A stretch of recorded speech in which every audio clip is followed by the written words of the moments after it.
Good evening, everybody. I really want to express my gratitude to the mother, and on this very special day of Auroville's birthday. We're all really, this is such a beautiful, simple moment, celebration of starting something very, very, very special in Auroville.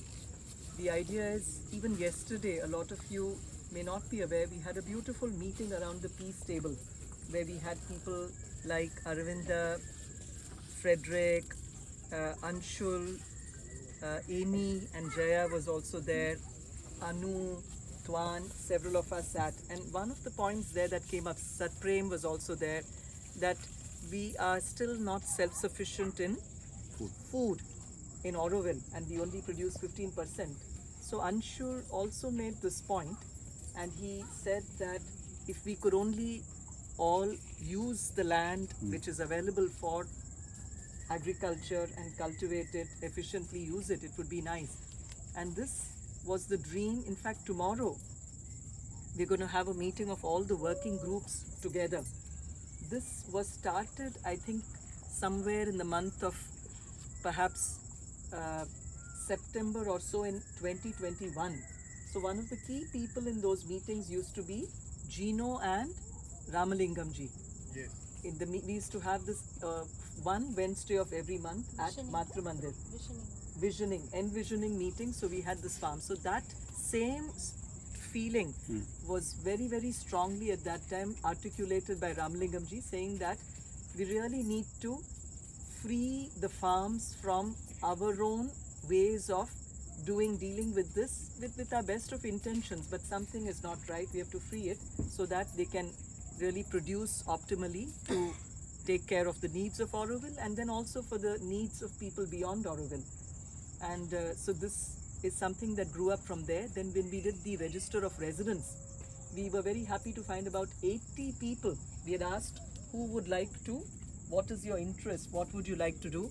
Contrary to our belief, we found 80 people who had signed up for farming activities. So there is a large part of the community which wants to do all of this. And then the idea was, many of them don't know farming. Like I think even across the circle, many of us may want to learn, want to do, but we don't know.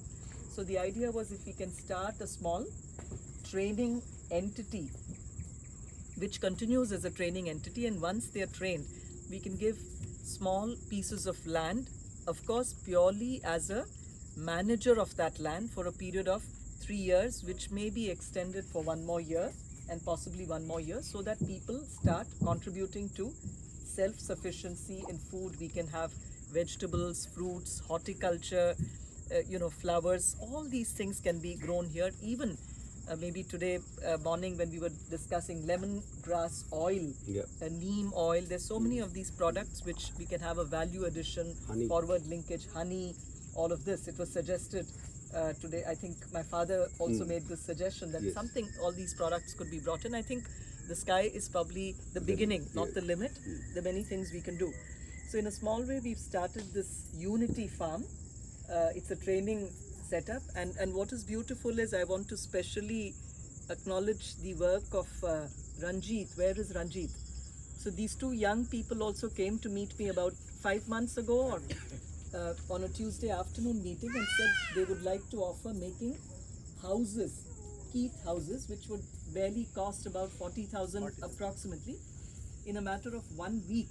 So our problem of housing, we may not be able to completely solve it, but a temporary place for people to stay, not only newcomers, Aurovillians who don't have houses, but even volunteers, because we're really looking at getting in a lot of volunteers. Yesterday, Anshul also mentioned, he said he was a little disenchanted when he saw that when he came to work in one of the farms, instead of volunteers from India too being a part of it, the whole farm was dependent on volunteers from the Works program of Germany, which is wonderful if they come. But if we are totally dependent only on some students coming from a university abroad and not able to take our students as well and do it, he said we must. And I asked him, how many volunteers can you soak up for this? He said easily 1,000.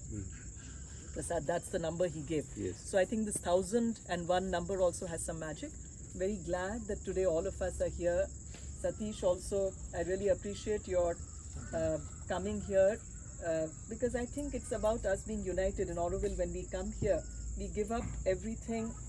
Many of you, like Bhanu's family, has been instrumental in giving land. Of course, mother was very generous in giving compensation, but the fact is, this land was all offered for this. So we give up.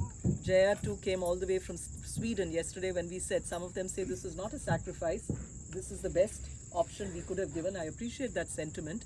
But the fact that we've come here, but after coming here, we shouldn't again get entangled in this is me, this is mine, this is my thing. So I think the spirit of all of us collectively coming together and making the lands productive and being a beacon, a lighthouse for the whole country, whole world to learn from us. I think this is a small but a very beautiful beginning.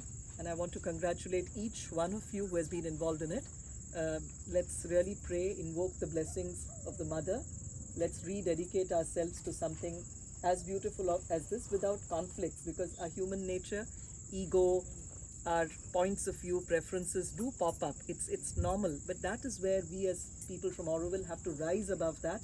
We may have jealousy, anger, greed, hatred, differences popping up and saying I and the other, but I think that's where, as willing servitors of divine consciousness, we have to rise above that and consciously attempt to see the fact that we are a part of that oneness.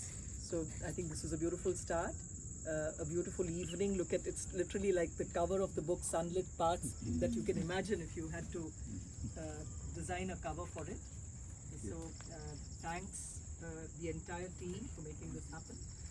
We do pray that we're able to take this forward. So there's a beautiful cycle around an Indian farm that gets developed, and we also thought about one other thing. Though we are starting with a 4-acre or a 8-acre property, land is not something that we can produce. So whatever we do still needs to be frugal in terms of the consumption of land. So when we put structures, when we put composting places, when we put cattle, areas, we need to see how we can be frugal with our use of the land that we have, because the earth is not going to multiply. So this is the genesis of this design, where we have put a pond in the middle and then done structures around which have their little courts, because undulation of land, a tree and a stone starts to define a space already. So we said, if we need to be frugal, what all can we do just by undulation of land? So we do cut and fill, we get a pond, and we do these mounds like scallops, and they start to create spaces where different activities can happen. We can even contain or fence a little part to contain some animals or some parts of some seed farm and stuff like that. Then we have designed, go ahead. So this is now getting into the three-dimensional architecture of it. So these are sheds. So can you see a section somewhere? Yeah. So it's a very simple adaptation of a barn house, where it has got one sloping roof, which all of them slope into the pond.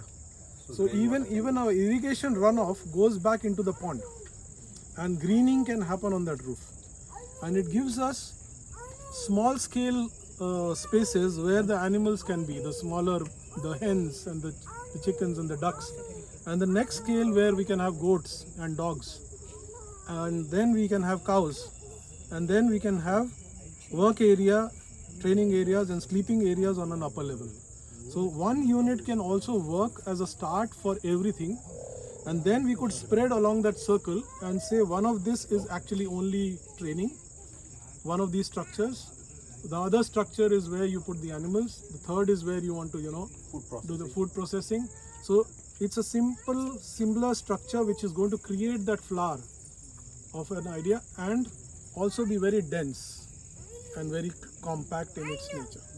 That is the genesis of this design, which we have initiated over the last week or so. Thank you. Thanks, Neil. You can run through all the slides. We have a gallery. This is what Neil sir proposed to all of us in his conceptual drawings.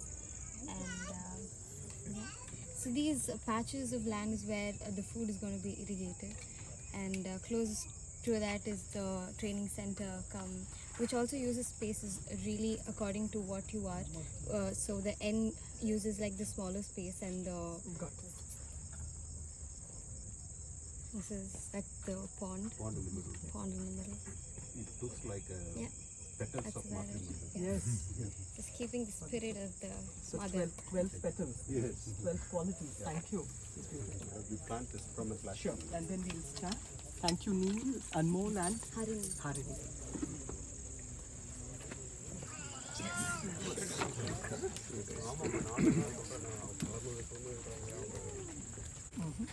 Get into it or I'll get into no, you just stay there and hold the top maybe. கிட்டி போகாதீங்க ma'am. You just hold the top. can touch the leaves. This is supramental action. Action. Yes, that's what we need. We need all the mental action to stop. Action. So every morning in the Matra Mandir, I think whenever I go, Slava, not every Yeah, day. yeah, Slava. Slava especially keeps those flowers on this leaf. Yeah, yeah, yeah, that's all. Thank you, madam. Done. Thanks, Prasad. Thanks a lot. Thank you, Anandi.